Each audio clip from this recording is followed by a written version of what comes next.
Bonjour à toutes et à tous et bienvenue dans cette série d'interviews qui vont nous permettre de mieux nous préparer à cet événement du 21 septembre 2022 à 20 heures où nous allons ensemble incarner la paix et la nouvelle terre. Et tout au long de ce mois de septembre, je reçois les intervenantes et les intervenants qui seront ce soir-là en ligne et qui vont vous donner une clé pour vous permettre vous-même d'incarner cette paix et cette nouvelle terre. Et aujourd'hui, j'ai le grand bonheur de recevoir André Roberti. Bonjour André. Hello Thomas, coucou tout le monde. Alors André, tu es un coach, tu es un conférencier, tu es fondateur de l'école de coaching du cœur et de l'âme. Est-ce que tu pourrais nous résumer un petit peu quel a été ton chemin de vie? Il a été relativement tumultueux, Thomas. Euh, En gros, euh, je suis né le 12 décembre 79 et j'ai vécu une enfance et une adolescence très timide, je dirais, un peu en retrait de tout, par peur d'interaction avec les autres, en fait. Ce qui m'a placé un peu dans une posture d'observateur, par la force des choses, du fait d'être en retrait, ben, je me suis mis à observer, à regarder les gens, ce qui m'entourait, la nature, tout ça. Et je me suis mis à développer un grand amour pour ce qui m'entoure, en fait, que ce soit la nature ou l'humain. Et je me suis toujours promis de plus tard, à mon humble niveau, pouvoir les aider. Parce que je sentais qu'au-delà de ce qui dégageait, il y avait un autre masque, et moi y compris, hein, il y avait un autre masque derrière, euh, avec d'autres aspirations que ce qui était émané, que ce qui était matérialisé dans leur comportement, en fait. Et je me suis un peu fait cette promesse de moi à moi. Et aujourd'hui, ben, oui, tu l'as dit, j'ai créé une école de coaching, l'école de coaching du cœur et de l'âme. Et puis, j'accompagne aussi pas mal de personnes via les réseaux sociaux, dans mes différentes communications, puis via des programmes en ligne et aussi des conférences. Je suis un grand amoureux du voyage, de la nature.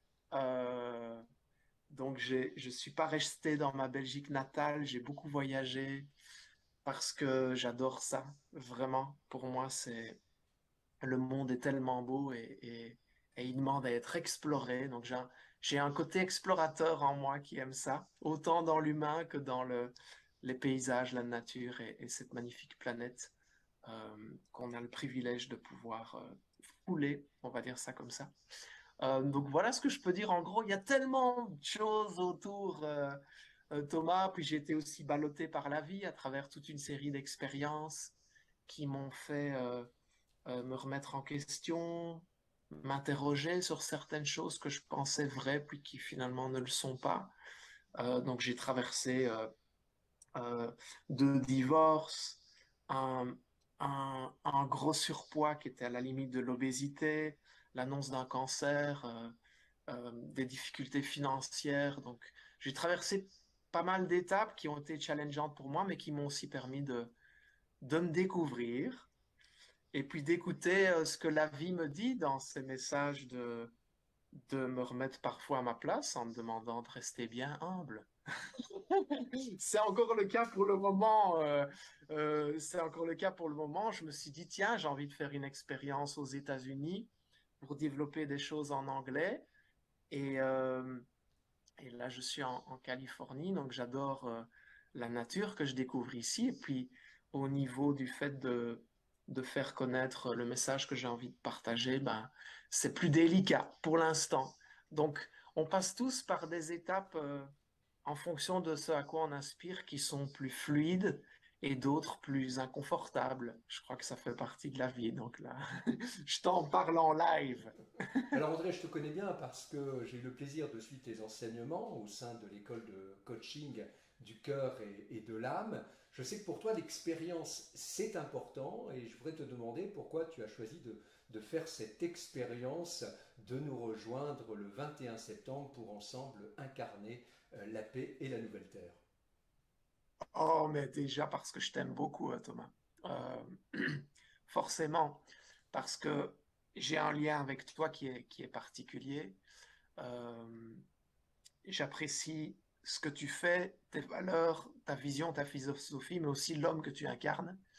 Et quand tu m'as parlé de ce projet-là, euh, mais je me suis dit, mais oui, mais quelle belle idée. Et puis, il incarne ça tellement bien, c'est tellement aligné avec qui il est, son message, ce qu'il veut apporter au monde, toute la bienveillance qu'il met dans ce qu'il fait, que pour moi, c'était une évidence. Donc, je crois que ce qui m'a permis de faire la démarche en premier, c'est parce que c'est toi, vraiment. Et puis que je trouve et puis que je trouve la démarche essentielle, en fait. Euh, le premier mot que tu as mis dans la définition, enfin, dans le titre de ce qui nous occupe en septembre, c'est ensemble. Et pour moi, ça, c'est rempli de sens parce que ce mot ensemble, il est essentiel. Il l'a toujours été et je pense qu'il l'est plus que jamais euh, dans le fait de se relier, de recréer du lien entre nous. Euh, je pense qu'on a tous au fond de nous cette même envie de préserver cette terre, de vivre la paix, de partager de l'amour, de transmettre des choses, de contribuer à des projets qui nous dépassent. Et, et au-delà de ensemble, ben, il y a incarner la paix, la nouvelle terre. Ça représente finalement tout ce que moi ou les autres personnes qui interviennent ici peuvent vouloir incarner à leur tour, l'éveil des consciences, la nouvelle terre, tout ce qui se passe. Et puis dans cette notion d'incarnation, euh, ça me parle aussi beaucoup de, de se réunir pour tout ça. Donc, ouais, c'était une évidence. Alors tu es belge, tu as vécu au Portugal, depuis quelques mois tu es aux États-Unis, tu entames bientôt une tournée de conférences au Canada et en Europe. Quel regard est-ce que tu portes aujourd'hui sur ce climat international qui, il faut bien dire, nous préoccupe quand même beaucoup? J'ai un regard peut-être assez distancié par rapport au fait que je ne suis aucun média. Souvent, on me tient au courant de ce qui se passe. Même ici en Californie, ma mère m'écrivait hier en me demandant des nouvelles, en proposant qu'on s'appelle par Skype. Elle me dit, est-ce que ça va? Parce qu'on voit qu'il y a beaucoup de feux aux États-Unis, en Californie pour l'instant. Je ne le savais même pas. Euh, parce que, parce que j'essaie de donner ce que je peux, de contribuer comme je peux. Puis moi, je suis dans un mode, j'ai une énergie très enfantine. Je suis comme un enfant, en fait, qui va aller à l'océan et qui va m'émerveiller des vagues qui sont face à moi, qui va aller faire des randonnées, qui va connecter avec les gens qu'il aime. Et j'ai une énergie assez enfantine dans mon processus de vie. Et donc, du coup, je suis pas dans tous ces trucs d'adultes, entre guillemets. Tu vois ce que je veux dire? Mhm. Euh, Ça veut pas dire que je les occulte ou que je me sens pas concerné quand ces informations-là viennent à moi.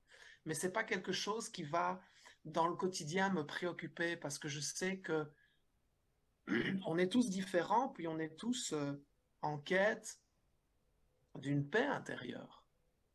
Et finalement, quand on met cette attention chacun pour cultiver cette paix intérieure, ben, certainement qu'on contribue à notre humble façon à une paix plus générale, en fait.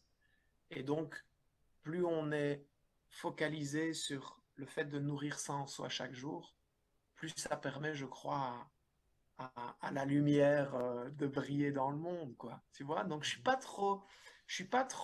Et puis, j'ai un, j'ai une philosophie qui est très particulière par rapport à ce qui se passe et c'est clair que quand on se penche dessus, ça fait peur, c'est inquiétant, c'est pas rassurant. Mais je me dis, la planète est tellement puissante qu'elle se préoccupe très bien d'elle-même, en fait. Tu vois? Et tout ce qui se passe autour de nous se préoccupe très bien de soi-même. Euh, et à mon humble échelle, j'essaye de faire ce que je peux. Euh, de, de passer au végétarisme, de faire attention à ma consommation en termes de déchets, de plastique, etc. D'honorer cette nature, de transmettre mon message au plus grand nombre pour permettre un éveil des consciences, pour partager la lumière. Et ouais, c'est mon humble contribution de voir les choses comme celle-là. Alors tu dis parfois aussi que ce sont les expériences finalement les plus difficiles, celles que nous redoutons le plus, qui nous font grandir. Et je voudrais te faire visualiser une petite expérience. On va imaginer que tu sois le coach d'hommes de pouvoir qui, de la Russie à l'Ukraine, en passant par l'Europe et les États-Unis, ont tendance à nous inciter un peu à la guerre, à la peur. Comment est-ce que tu les coacherais, ces personnes de pouvoir? Ben, dans le coaching, ce que j'ai remarqué, Thomas, c'est que chaque coaching, c'est une danse, c'est une rencontre, en fait. Donc, si j'avais face à moi quelqu'un qui prend des décisions qui font du tort à beaucoup de monde, j'aurais tendance à essayer de mettre de côté tous mes a priori ou tout ce que je pourrais projeter dans mon système de valeurs, dans mon système de conditionnement, etc., pour aller dans cette vraie rencontre, dans cette vraie danse. Donc j'irai dans une vraie rencontre avec la personne qui est en face de moi pour essayer de comprendre sa perception du monde, en fait. Pourquoi est-ce qu'il en arrive là? Pourquoi est-ce qu'il en arrive à prendre ces décisions-là? Comment est-ce qu'il pense? Comment est-ce qu'il réfléchit? Qu'est-ce qui le drive dans sa propre vie pour en arriver à faire ce qu'il fait? Et de pouvoir le rencontrer vraiment, intensément. Euh, Moi, ce serait ma préoccupation première, en fait, d'aller dans cette rencontre-là, pour pouvoir essayer de voir les choses de son point de vue que plutôt que de les condamner sans, entre guillemets, sans savoir, tu vois. Et une fois dans cette rencontre, c'est ça qui est la magie qui opère à ce niveau-là, parce que du coup, on peut vraiment communiquer pas de personnalité à personnalité ou de poste à poste, mais plutôt d'âme à âme et de cœur à cœur. Et je pense que quand on va dans cette dimension-là, c'est là qu'il y a des choses qui se passent. Alors, qu'est-ce que je dirais? J'en sais rien, Thomas, parce que je crois que chaque rencontre, chaque danse, chaque coaching est tellement différent. Et j'essaye toujours d'aborder chacune de ces rencontres-là sans aucune idée préconçue ou aucun plan à l'avance. Donc c'est difficile pour moi de te répondre à tes questions, mais je sais que ma préoccupation première serait d'aller dans cette rencontre qui fait qu'à un moment donné, on peut se dire chacun de l'un à l'autre, je te vois, dans qui tu es, profondément. Et quand on arrive à cette dimension-là, il y a vraiment des choses qui peuvent se passer, qui sont très belles, des beaux messages qui peuvent se manifester. Euh, donc je pense que c'est comme ça que j'aborderai la chose. Alors pour être un artisan de paix, il faut d'abord commencer par faire la paix avec soi-même. Est-ce que ça a été un chemin long et difficile pour toi de faire la paix avec toi-même? Oui, puis ça l'est toujours, tu sais. Il y a des matins, je me réveille et en mode oh, ça va être formidable, vive la vie, c'est extraordinaire, machin. Et puis il y a des matins où je peux me lever en mode c'est difficile, puis j'ai essayé de mettre ça en place, j'y arrive pas, puis il y a ça qui va pas, puis et donc je pense que je crois que je suis pas le seul en fait de vivre comme ça, d'avoir des moments où les choses semblent fluides et simples et ces moments-là finalement sont faciles pour cultiver la joie et la paix. Quand tout va bien, c'est facile, mais il y a aussi des moments qui nous challengent, des énergies qui nous traversent, qui nous challengent, et je pense que c'est dans ces moments-là qu'on peut essayer de cultiver justement le plus euh, le fait de retrouver une sorte d'équilibre intérieur, une paix, un endroit de sérénité duquel peuvent partir ou créer les choses qu'on a envie de créer, en fait. Donc, je suis toujours sur un chemin, pour répondre à ta question. Et, et, Et ce qui m'aide beaucoup, c'est ouais, la contemplation, l'émerveillement, la connexion avec la nature, la connexion avec les autres humains, le moment qu'on partage ici. Je le trouve très beau. Et on est tous challengés par rapport à tout ce qui se passe, ce qui nous entoure, ce qui nous traverse. Alors cet événement du 21 septembre, il a aussi un autre volet, hein, qui est celui d'incarner la nouvelle Terre. Incarner la nouvelle Terre, ça passe beaucoup aussi par l'éducation. C'est un sujet auquel tu es très sensible et pour Ouais. lequel d'ailleurs tu as créé une fondation. Est-ce que tu pourrais nous en dire un mot? Oui, je suis très sensible à l'éducation parce que c'est les nouvelles générations qui arrivent. Et ben, de par mon métier, d'accompagner des personnes, de les aider à se dépouiller finalement de qui ils croient être pour devenir qui ils veulent être au plus profond de leur âme, j'ai remarqué à quel point le système de croyance, de conditionnement, de limitation est quelque chose qui peut être handicapant. Et je me suis dit, bah, si on essaie d'intervenir le plus à la source possible, ben, les personnes les plus concernées sont les enfants, en fait. Donc, on va essayer de pas trop les modeler comme on voudrait qu'ils soient, et plutôt les accueillir dans leur pleine puissance et de les accompagner à devenir qui ils sont réellement, en fait. Et donc, ça, c'est la cause qui m'habite. J'ai essayé de lancer des projets de création d'écoles avec des amis, enfin un projet en particulier en Belgique. Ça n'a pas pris. Et puis je me suis dit, à mon humble ma façon, qu'est-ce que je peux faire? Donc, pour l'instant, cette fondation, l'idée, c'est d'intervenir dans les écoles et de récolter les fonds nécessaires. Bon, pour l'instant, j'en ai pas encore communiqué dessus de façon publique. Peut-être que ce sera le cas hein, dans les semaines qui arrivent, les jours qui arrivent.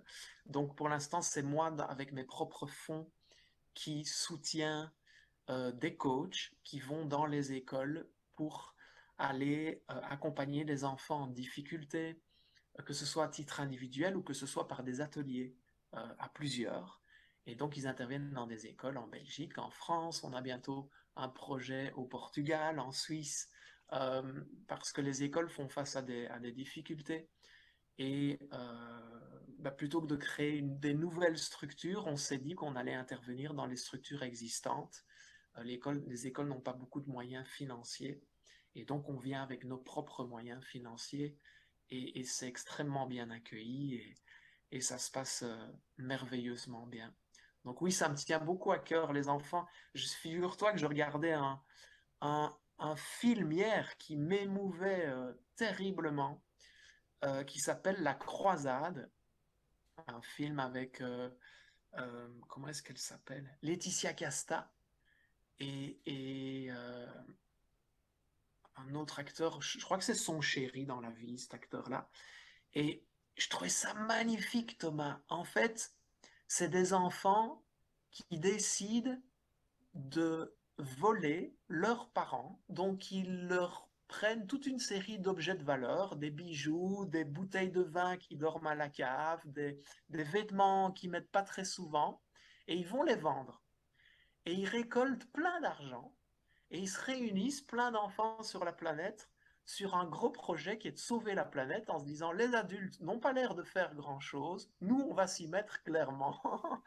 Et en fait, ils réunissent des fonds comme ça et ils ont un projet en Afrique et il n'y a rien à faire quand je regarde des choses comme ça, mais ça me touche profondément, les enfants. Et puis, ils sont tellement connectés à leur âme. Souvent, on cherche dans notre vie des mentors ou des personnes qui peuvent nous inspirer ou nous guider. Prenons la peine juste de faire une pause un instant et de regarder les enfants et de voir à quel point ils sont connectés à leur âme, à leurs aspirations profondes, à leurs rêves, et écoutons-les dans leurs suggestions, dans leur façon d'appréhender la vie. Ils sont très inspirants. Donc être à leur service m'inspire beaucoup. Alors André, on arrive au terme de cette interview. Est-ce que tu aurais un dernier message à délivrer en direction des intervenantes, des intervenants et de tous ceux qui seront en ligne ce 21 septembre à 20 heures pour incarner la paix et la nouvelle terre? Ben, je vous propose un bon appétit, de déguster chaque goutte, chaque bouchée de ce que Thomas a préparé. C'est vraiment formidable. Et aussi, au-delà de nourrir cette paix en soi et à travers la méditation, peut-être se poser un instant dans l'ensemble des informations que vous allez recevoir par ce magnifique événement et de se dire, tiens, est-ce qu'il y a un discours, est-ce qu'il y a une idée, est-ce qu'il y a quelque chose qui fait du sens en moi et que j'ai envie de mettre en mouvement dans ma vie. Ce serait peut-être ça que j'ai envie de partager. Merci André. Merci à toutes et à tous d'avoir suivi cette interview. Je vous donne bien évidemment rendez-vous le 21 septembre à 20 heures pour ensemble incarner la paix et la nouvelle terre. Et d'ici là, je vous dis, soyez en paix.